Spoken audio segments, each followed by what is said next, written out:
तो दोस्तों नमस्कार, मैं हूं अनिल और रेसलिंग सुपर धमाल में आपका स्वागत है। तो दोस्तों आपको बता दें कि WWE रेसलर्स के लिए रिटायरमेंट लेना सबसे मुश्किल काम होता है। अभी हाल ही में कार्लिटो ने अपने रिटायरमेंट के प्लान को लेकर बयान दिया है और अब रेसलमेनिया 36 के बाद रेसलिंग को अलविदा कहने वाले एक WWE दिग्गज ने अपने रिटायरमेंट का कारण बताते हुए दिल के राज खोल दिए हैं। उन्होंने बताया है कि आखिरकार किस कारण के चलते उन्होंने ये फैसला किया और इससे जूझते हुए उन्हें किस तरह की परेशानियों का सामना करना पड़ा था। तो दोस्तों आपको बता दें कि वो कोई और नहीं बल्कि फीना दिग्गज दी अंडरटेकर ही हैं। इसलिए दोस्तों वीडियो के अंत तक बने रहें और अगर आप चैनल पर नए हैं सब्सक्राइब करने के बाद ऑल पर क्लिक करें क्योंकि ये फ्री है और यहाँ आपको हर प्रकार की रेसलिंग जगत से जुड़ी हुई तमाम जानकारी मिलती है और मिलती रहेंगी। इसलिए वीडियो को लाइक करें, शेयर करें, सब्सक्राइब करने के बाद ऑल पर क्लिक करें क्योंकि यहाँ पर आपको WWE से जुड़ी हुई तमाम अपडेट्स मिलती रहेंगी। तो हम सबसे पहले बात करेंगे अंडरटेकर के बारे में। जी हाँ दोस्तों, आपको बता दें अंडरटेकर ने रेसलमेनिया 36 में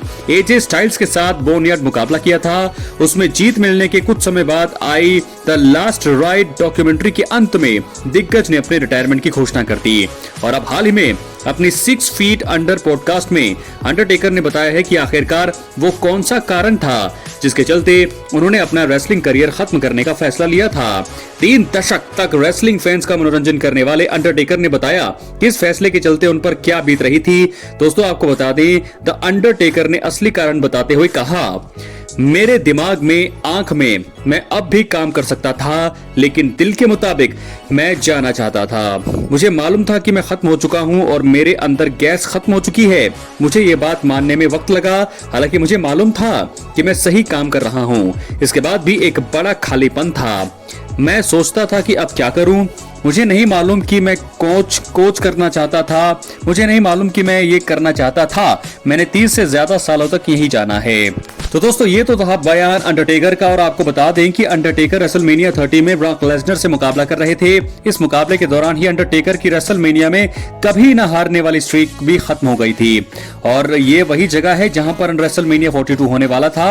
अंडरटेकर की हार के बाद दुनिया भर के रेसलिंग फैंस को विश्वास ही नहीं हुआ, यहाँ तक कि मौजूदा WWE सुपरस्टार रॉक्सन पेरेज का दिल इस घटना से टूट गया था। तो दोस्तों ऐसे में आपको बता दें अंडरटेकर की बात जो उन्होंने अपना असली कारण बताया है कि आखिरकार क्यों जो है उन्होंने ये फैसला किया, क्यों लिया रिटायरमेंट का फैसला, जो कि कुछ हद तक वो बिल्कुल सही कह रहे थे क्योंकि इतनी उम्र उनकी हो चुकी थी। वो लगातार काम करना चाहते थे लेकिन फिर भी किसी कारण से वो जो है इस काम को जो है नहीं, बहुत ही लेट उन्होंने समझा लेकिन तब तक जो है वो रिटायरमेंट की अनाउंसमेंट कर चुके थे। क्या है आपकी राय जरूर दें। अब हम बढ़ेंगे अगली स्टोरी की तरफ जो जुड़ी है तो रेसलर्स के बारे में जो इस समय AEW में काम कर रही हैं और उनको अपना रिटायरमेंट मुकाबला WWE में आकर लड़ना चाहिए या मुझे लगता है लड़ सकते हैं। जी हाँ दोस्तों, आपको बता दें कि WWE का इतिहास बहुत ही तगड़ा है।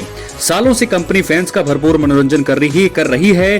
कई रेसलर्स आए और गए, इनमें से कुछ ही अपना बड़ा नाम बना पाए हैं, कुछ का नाम तो दिग्गजों की लिस्ट में आता है और मौजूदा समय में AEW में WWE के बड़े सुपरस्टार काम कर रही हैं। इन्होंने अपने दम पर टोनी खान की कंपनी को एक अलग ही लेवल पर पहुंचा दिया है।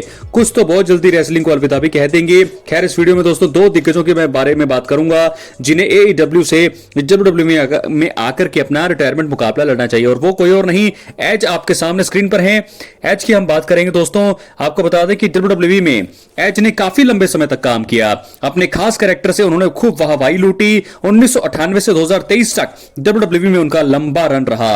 गर्दन की इंजरी के कारण उन्होंने 2011 में रिटायरमेंट का ऐलान कर दिया था। 2020 में उन्होंने WWE में दोबारा वापसी कर सभी को हैरान कर दिया था। मौजूदा समय में वो AEW में कॉप नाम से काम कर रहे हैं। वो 51 साल के हो चुके हैं तो बहुत जल्द रिटायरमेंट ले लेंगे। एज को WWE में आकर ही अपना आखिरी मुकाबला लड़ना भी चाहिए, वो इस चीज को डिजर्व करते हैं। तो दोस्तों अब हम बात करेंगे अगले सुपरस्टार की जो हैं डीन एम्ब्रोज, यानी कि इस समय AEW में काम कर रही हैं जॉन मॉक्सली। दोस्तों आपको बता दें कि डीन एम्ब्रोज ने WWE में खूब नाम कमाया। शील्ड में रहकर उन्होंने बहुत ही वाहवाही लूटी। इस ग्रुप से अलग होने के बाद भी उनका सिंगल्स रन बढ़िया रहा। वो मौजूदा समय में जॉन मॉक्सली नाम से AEW में काम कर रही हैं। डीन एम्ब्रोज अब रेसलिंग की दुनिया में अपना बड़ा नाम तो बना चुके हैं। उन्हें भी WWE में आकर ही अपना आखिरी मुकाबला, रिटायरमेंट मुकाबला लड़ना चाहिए। अगर वो ऐसा करते हैं तो फिर उनके फैंस को खुशी होगी। इसके अलावा द शील्ड के रीयूनियन की संभावनाएं भी बढ़ जाएगी। तो वैसे भी सालों से ये बातें अब लोग चाहते भी हैं कि रोमन रेंस, सेथ रॉलिंस और डीन एम्ब्रोज एक आखिरी बार साथ आए, एक आखिरी बार रीयूनियन हो, ताकि जो है फैंस काफी ज्यादा यहां पर खुश होंगे। तो दोस्तों डीन एम्ब्रोज यानी कि जॉन मॉक्सली क्या आएंगे WWE में, देखना होगा। 2027 तक उनका कॉन्ट्रैक्ट है, वहां पर क्या उसके बाद आ सकते हैं, पॉसिबिलिटीज है, लेकिन फिलहाल देखना होगा। दोस्तों अब हम बढ़ेंगे अगली स्टोरी की तरफ जो जुड़ी है एलिमिनेशन चेंबर से। तो दोस्तों आपको बता दें कि एलिमिनेशन चेंबर 2025 1 मार्च को यानी भारत में 2 मार्च को होगा। इस प्रीमियम लाइव इवेंट में होने वाले मेंस और वुमेन्स एलिमिनेशन चेंबर मुकाबले के लिए कई रेसलर्स क्वालिफाई कर चुके हैं। इनमें से कुछ के जीतने की उम्मीद है, जबकि कुछ अन्य के हाथ निराशा भी लगना तय है। मुझे लगता है कि WWE अगर चाहे तो इस प्रीमियम लाइव इवेंट को बर्बाद कर सकती है और चाहे तो कामयाब बना सकती है। लेकिन मैं आपको इस वीडियो में 3 तरीके बताने वाला हूं जिनसे WWE अपने elimination chamber 2025 premium live event को पूरी तरह से बर्बाद कर सकती है, खराब कर सकती है, जो करना नहीं चाहिए। सबसे पहला, जॉन सीना और सीएम पंक का ना जीतना एलिमिनेशन चेंबर 2025 को खराब कर देगा। जी हां दोस्तों, पूरी तरह से, क्योंकि समय अगर एलिमिनेशन चेंबर की जीतने की संभावना जो लोग चाहते भी हैं, जो फैन फॉलोइंग इनकी सबसे ज्यादा है, जबरदस्त है, जॉन सीना है पहले नंबर पर और दूसरे नंबर पर है सीएम पंक। अगर जॉन सीना ना जीत पाए तो सीएम पंक को जीतना चाहिए, ये सभी लोग चाहते होंगे। लेकिन फिलहाल आपको बता दें, क्योंकि जॉन सीना इस साल आखिरी बार एलिमिनेशन चेंबर मुकाबले में जो है लड़ते हुए नजर आएंगे। वहीं जॉन सीना पहले भी कह चुके हैं कि वो रेसलमेनिया 41 में अपनी 17th वर्ल्ड चैंपियनशिप जीतना चाहेंगे। ऐसे में उन्हें जीतना चाहिए, लेकिन अगर WWE उनकी जगह सीएम पंक को मुकाबले में जीत दिलाती है तो वो भी सही रहेगा। पंक ने कभी रेसलमेनिया को मेन इवेंट नहीं किया है, इस तरह से चेंबर मुकाबले को जीतकर वो अपने सपने को पूरा कर सकेंगे। लेकिन अगर कंपनी इन दोनों के अलावा किसी और को चैंपियन बनाती है, विजेता बनाती है, तो ये प्रीमियम लाइव इवेंट जो है पूरी तरह से खराब होगा। या तो फिर जॉन सीना की जीत होनी चाहिए या तो फिर सीएम पंक की।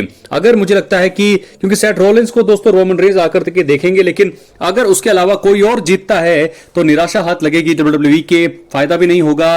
तो जॉन सीना को जीतना चाहिए या फिर जीतना चाहिए यहां पर सीएम पंक को। तो कौन जीतेगा फिलहाल ये तो देखने वाली बात होगी, लेकिन अगर ये दोनों ना जीते तो एलिमिनेशन चेंबर हो जाएगा पूरी तरह से बर्बाद, और साथ साथ रेसलमेनिया भी। क्या है आपकी राय, जरूर दें। बात करेंगे दूसरी चीज का जिसके चलते एलिमिनेशन चेंबर और भी ज्यादा बर्बाद हो सकता है, और वो है लिव मॉर्गन का एलिमिनेशन चेंबर मुकाबला जीतना। तो दोस्तों आपको बता दें कि लिव मॉर्गन इस साल के मुकाबले में से पहले 5 बार एलिमिनेशन चेंबर मुकाबले में नजर आई हैं, जो वुमेन्स रेसलर्स में सबसे ज्यादा हैं। इस साल टोरंटो कनाडा में होने वाले चेंबर मुकाबले को जीतने वाली रेसलर रेसलमेनिया 41 में women's world champion Rhea Ripley को उनकी चैंपियनशिप के लिए चैलेंज करने वाली है।